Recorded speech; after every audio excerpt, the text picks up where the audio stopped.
Terungkap aplikasi kalkulator Volt digunakan Aris selingkuhi Rani di film Ipar Adalah Maut.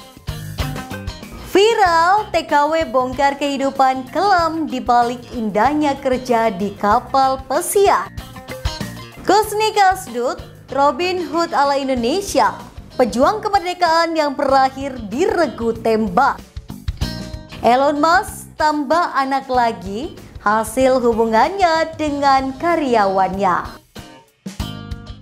Assalamualaikum warahmatullahi wabarakatuh. Hai Sobat Pop News, senang sekali nih bisa kembali hadir di hadapan Anda. Kali ini Pop News Media akan merangkum nih sejumlah berita seputar selebriti nasional dan internasional, gaya hidup, berita viral, film, serta hal-hal entertainment lainnya.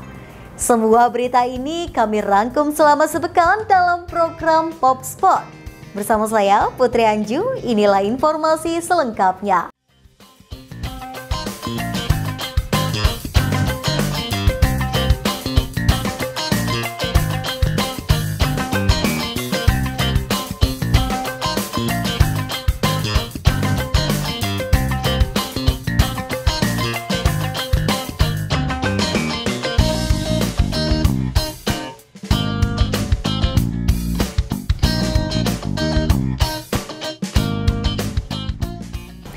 Baru-baru ini kaum hawa di Indonesia dibuat geram nih dengan artis bernama Deva Mahendra. Film yang ia lakoni berjudul Ipar Adalah Maut pun santer dibicarakan masyarakat karena berdasarkan kisah nyata dari salah satu penggemar Eliza Sipa yang merupakan seorang konten kreator. Bahkan hal yang baru yang ada di dunia perselingkuhan. Salah satunya dengan menggunakan aplikasi kalkulator. Berikut informasinya. Film Ipar Adalah Maut jadi perbincangan, termasuk aplikasi di ponsel yang digunakan Rani dan Aris untuk selingkuh. Aplikasi ini bernama kalkulator Volt. Kisah perselingkuhan antara Rani dan Aris pun diangkat ke layar lebar dengan judul Ipar Adalah Maut. Film Ipar Adalah Maut pun santer dibicarakan masyarakat karena berdasarkan kisah nyata dari salah satu penggemar Eliza Siva yang merupakan seorang konten kreator. Eliza pun sempat tidak percaya bahwa cerita yang dibawakannya ini akan meledak di pasaran. Selain itu, Eliza juga mengatakan banyak hal baru yang ada di dunia perselingkuhan. Salah satunya dengan menggunakan aplikasi kalkulator. Aplikasi ini bekerja layaknya kalkulator pada umumnya, namun untuk dapat mengakses ke ruang rahasia, Anda harus menekan kode unik yang sudah disetting oleh pengguna. Eliza menyebutkan jika aplikasi tersebut terlihat sama seperti kalkulator biasa yang ada pada handphone, namun butuh kode tertentu untuk bisa membukanya. Diketahui aplikasi ini bisa membuat Anda bisa menyembunyikan file pribadi Anda dengan sangat aman tanpa takut ada ketahuan. Nah, salah satu aplikasi kalkulator terduga adalah kalkulator Volt. Kalkulator Volt diketahui mampu bekerja selayaknya kalkulator pada umumnya, namun memiliki ruang rahasia yang hanya bisa diakses oleh kode tertentu.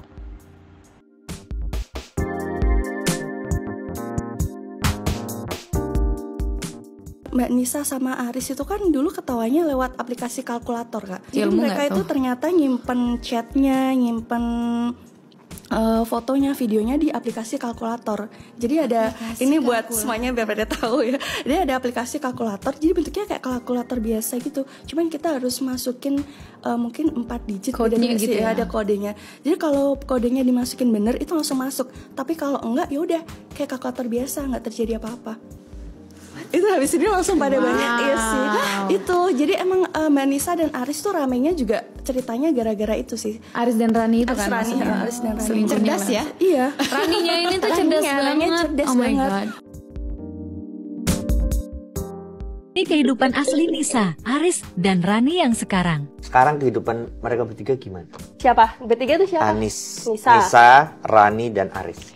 Mbak Nisa alhamdulillah dia jadi owner all shop yang sukses kan. Rani terakhir aku ini sih di Jakarta katanya, masih di Jakarta. Iya. Jakarta. Masih di Jakarta. Terus Arisnya kan udah pisah sama Mbak Nisa. Arisnya lebih ke resign dari tempat kerjanya, terus dia kayak gabung sama komunitas-komunitas Islam itu sih. kayak iya mungkin yatim piatu, prosesnya gitu ya dia. kayak Sekarang gitu. proses menjadi baiknya gitu ya. Raninya masih di Jakarta, nggak tahu kabarnya seperti apa. Rani di Jakarta, mikir aneh-aneh gue. Kepo ya? Kepo, gitu. Ingin tahu kan di Jakarta? Siapa?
Mencari nafkah dengan bekerja sebagai TKW bukanlah hal yang mudah. Seperti kisah salah seorang TKW yang bekerja di kapal pesiar nih, mengungkapkan kisahnya yang sangat keras dan penuh dengan drama. Mau tahu nggak kisahnya? Berikut informasinya. Bekerja di kapal pesiar sekilas terlihat menyenangkan dengan gaji yang menggiurkan. Namun, tak semua hal seindah yang dipikirkan. Seperti yang dialami tenaga kerja wanita atau TKW asal Indonesia ini. Seorang TKW melalui tayangan YouTube dengan nama akun Dian Tias membeberkannya. Dilansir dari tayangan YouTube Dian Tias 28 Mei 2024, dia mengaku telah menjadi salah satu kru kapal pesiar di Jerman. Selama bekerja, Dian Tias mengaku mendapatkan jam kerja yang begitu berbeda dengan kerja kantoran biasa. Di kapal pesiar itu ya teman-teman, jam kerjanya tuh kayak nggak pasti gitu loh. Menurut dirinya, jam kerja di kapal pesiar yang ditempatinya minimal 10 jam per hari. Namun kalau saat ada event, jam kerja bisa lebih dari 13 jam per hari. Selain itu, fakta mencegangkan lainnya adalah soal pergaulan.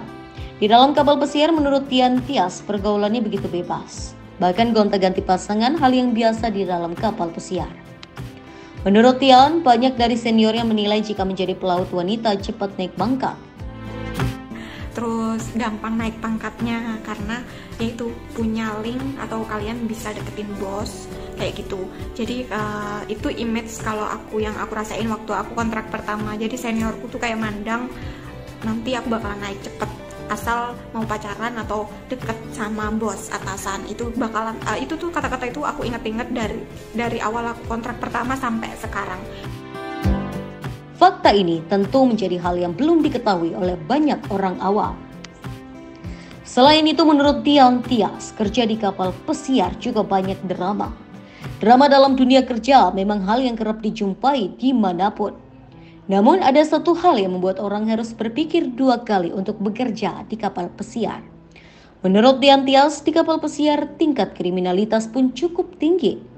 Bahkan Dian Tias mengaku jika temannya pernah kehilangan gaji selama 7 bulan dicuri orang. Saat itu gaji masih berupa uang cash yang diberikan kepada kru kapal. Aku tuh kontrak pertama kehilangan uang dan itu uang udah 7 bulan gaji hilang semuanya. Bayangin guys. Namun kini gaji para pekerja di kapal pesiar sudah menggunakan Ocean Pay atau semacam kartu ATM.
Indonesia pernah punya sosok Robin Hood alias pencuri terkenal.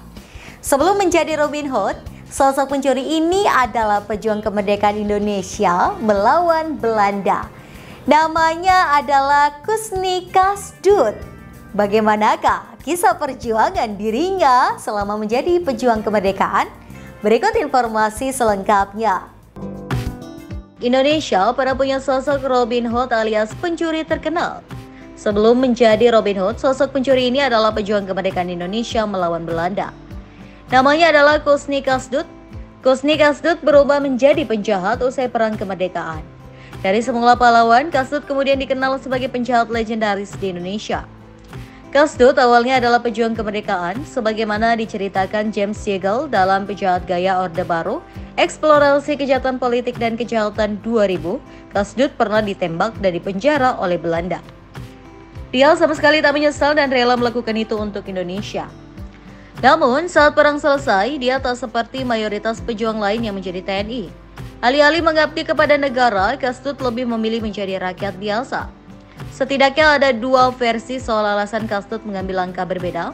Pertama, menurut Patrick Matanasi dalam Para Jagoan 2011, pilihan ini diambil Kasdut karena merasa pemerintah Indonesia yang baru merdeka kesulitan berbuat layak kepada veteran yang berjasa, termasuk kepada Kasdut. Kedua, sebagaimana diutarakan dalam Apa dan Siapa Sejumlah Orang Indonesia 1981, keputusan menjadi rakyat biasa disebabkan karena Kasdut tidak lulus syarat kesehatan dan administrasi untuk menjadi TNI. Dia punya luka tembak di kaki dan tidak terdaftar dalam kesatuan resmi saat berjuang. Entah mana yang benar, satu hal yang pasti setelah perang selesai, Kasdut beralih dari pejuang menjadi penjahat. Ini diambilnya karena terhimpit masalah ekonomi. Kala itu dia sudah berkeluarga dan harus putar otak mencari uang. Akibat tak punya pekerjaan, dia mengambil jalan pintas menjadi penjahat. Kasus pertama Kasdut terjadi pada 11 Agustus 1953. Kala itu Kasdut merampok rumah orang kaya keturunan Arab bernama Ali Bajenet. Dia bereaksi bersama kelompok perampok buatannya terdiri dari Bir Ali, Mulyadi, dan Abu Bakar. Dalam aksi kali ini, dia berhasil merampas harta Ali Bajenet termasuk membunuhnya. Praktis, kabar perampokan disertai pembunuhan, sesuatu yang masih jarang terjadi di masa itu, seketika viral dan buat geger. Kasdut langsung menjadi sorotan dan buronan kepolisian. Sayangnya Kasdut licik bak belut, dia sulit sekali ditangkap. Pada masa jayanya, Kasdut dikenal sebagai penjahat spesialis barang antik. Menariknya, menurut Patrick Matanasi, Kasdut sempat dijuluki Robin Hood Indonesia karena ternyata hasil rampoknya sering dibagikan ke kaum miskin. Aksi paling fenomenalnya terjadi pada 31 Mei 1961 saat merangkap Museum Nasional Jakarta. Di hari itu dia bersama komplotannya melakukan serangan ke Museum Nasional. Para penjaga dilumpuhkan, dia pun berhasil membawa kabur 11 permata koleksi museum yang nilainya ratusan juta rupiah. Sayang, perampokan yang menyasar museum terbesar di Indonesia itu malah menjadi malapetaka bagi Kasdut. Sebagai catatan, menjual permata di masa itu sangat mudah dilacak. Atas dasar inilah, ketika Kasdut hendak menjual permata, pihak kepolisian sudah selangkah lebih maju dibanding Kasdut. Alhasil dia pun ditangkap polisi dengan sangat mudah. Pada saat penangkapan, dia sempat melarikan diri tetapi berhasil dilumpuhkan oleh aparat kepolisian. Setelah dipenjara dan diselidiki, hasil persidangan menyatakan Kusni Kasdut harus divonis hukuman mati. Selama proses menunggu kematian itu, Kasdut hidup dari penjara ke penjara. Dia pernah melarikan diri tetapi berhasil diringkus kepolisian. Dia juga pernah mengajukan gerasi ke Presiden Soeharto tetapi ditolak. Alhasil, keputusan hukuman mati sudah bulat. Pada 16 Februari 1980, Kusni Kasdut ditembak mati. Kusni Kasdut. Sosok yang bernama Asli Waluyo ini di tahun 1960 hingga 1970-an dianggap sebagai penjahat kelas kakap oleh pemerintahan Indonesia saat itu. Namun di sisi lain, bagi rakyat miskin, sosok Kusni Kasdut justru dianggap sebagai Robin Hood-nya Indonesia. Mulai dari pencurian, penculikan, hingga perampokan adalah jejak kriminalnya yang ia lakoni di masa tak lama setelah Indonesia secara penuh berdaulat sebagai negara. Sosok yang memang dalam perjalanan hidupnya lekat dengan dunia hitam ini bersama beberapa rekannya melakukan aksi pencurian serta perampokan terhadap orang-orang kaya pada masa itu. Dan hasilnya untuk menafkahi diri serta keluarganya, sebagian lagi dibagi-bagikan untuk rakyat miskin dan sesama koleganya. Jejak kriminal yang dilakukan Kusni Kasdut dan komplotan diantaranya yakni sebuah kasus perampokan yang berakhir dengan terbunuhnya saudagar kaya asal Arab yaitu Ali Bajenet, serta penculikan seorang dokter Tionghoa di Jakarta.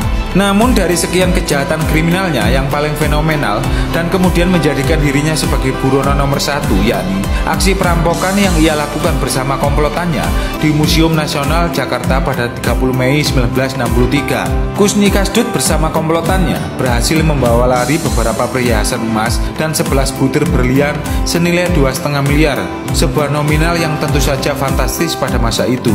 Tak ayal peristiwa perampokan ini membuat geger pihak kepolisian dan menjadi highlight media berita kala itu. Kusni Kasdut dan komplotannya pun akhirnya diburu sebagai buronan nomor wahid di Indonesia. 17 Oktober 1979 adalah akhir dari perjalanan karirnya sebagai penjahat kelas kakap. Dia ditangkap setelah sekian kali menjadi buronan polisi. Kusni Kasdut pun akhirnya divonis hukuman mati atas beberapa kasus selama karir kejahatannya.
Di informasi penutup minggu ini, salah satu orang terkaya dunia nih, Elon Musk, tak berhenti untuk memperbanyak keturunannya. Baru-baru ini Elon Musk mendapatkan anak dari buah cintanya dengan karyawannya yang bernama Siphon Gillis. Waduh, orang kaya mau bebas ya, cerot sana sini, gila lo Elon. Salah satu orang terkaya dunia, Elon Musk, kini tambah anak lagi. Ya, pemilik Tesla dan Twitter alias X ini kini sudah memiliki selusin atau 12 anak. Terbaru, Elon Musk mendapat anak dari buah cintanya dengan karyawannya yang bernama Siphon Gillis. Adapun selusin anak Elon Musk ini berasal dari hubungan Musk dengan berbagai wanita. Hingga saat ini, Musk telah memiliki 6 anak dalam 5 tahun terakhir saja. Menurut laporan Bloomberg, Gillis tidak memberikan komentar terkait berita ini dan Musk pun belum memberikan tanggapan. Pengusaha Tesla 52 tahun itu telah memiliki sepasang anak kembar, Strider dan Azar, dengan Gillis yang lahir pada November 2021. Kelahiran anak kembar ini terjadi hanya sebulan sebelum lahirnya anak perempuannya Exadark Sidereal atau yang dikenal dengan nama Y, yang ia sambut bersama mantan pasangannya Grimes melalui ibu pengganti. Ketika Pexex memberi ucapan selamat atas kelahiran anak kembarnya pada Juli 2022, Musk dengan gembira menjawab,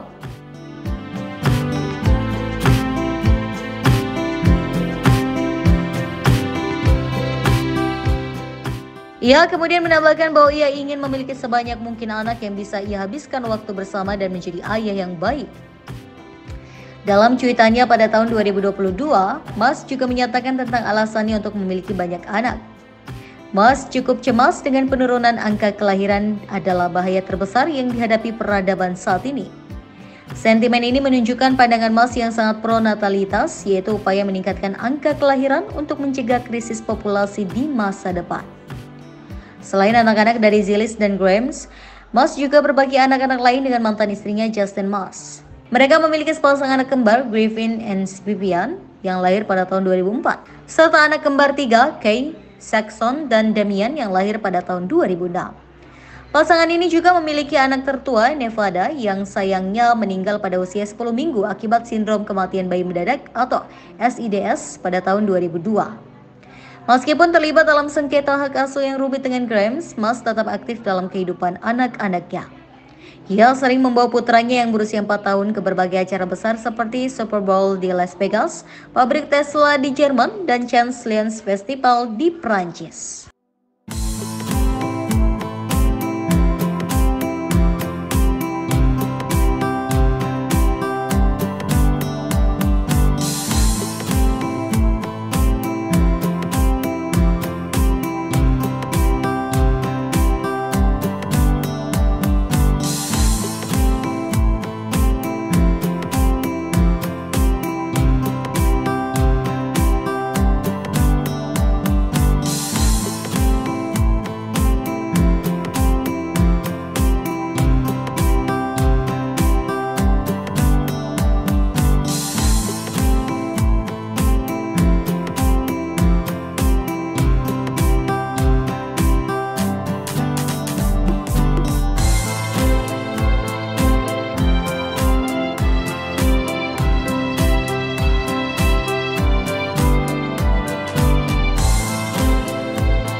Menjauhi ayahnya, anak Elon Musk yang tadinya bernama Xavier ganti nama dan gender. Sang bilioner Elon Musk sempat menikah dengan Justin Wilson dan mereka dikaruniai anak kembar. Salah satunya adalah Xavier Alexander Musk yang bikin kehebohan. Xavier mengajukan permohonan untuk mengganti nama baru dan gendernya di Pengadilan Santa Monica, Amerika Serikat. Dalam dokumen tersebut, dia akan mengganti namanya menjadi Vivian Jenna Wilson. Jelas, dia mengganti nama belakangnya karena tidak ingin lagi mempunyai hubungan dengan sang ayah. Vivian tak memberi komentar apakah Elon Musk akan tetap. Itu tadi sejumlah berita seputar selebriti nasional dan internasional. gaya hidup, berita viral, film, serta hal-hal entertainment lainnya. Semua berita ini kami rangkum selama sepekan dalam program Popspot. Anda bisa mengakses berita lainnya di web kami di popnews.id dan di channel YouTube Popnews Media. Jangan lupa untuk komen, share, like, dan subscribe channel kami. Kami undur diri, sampai jumpa minggu depan.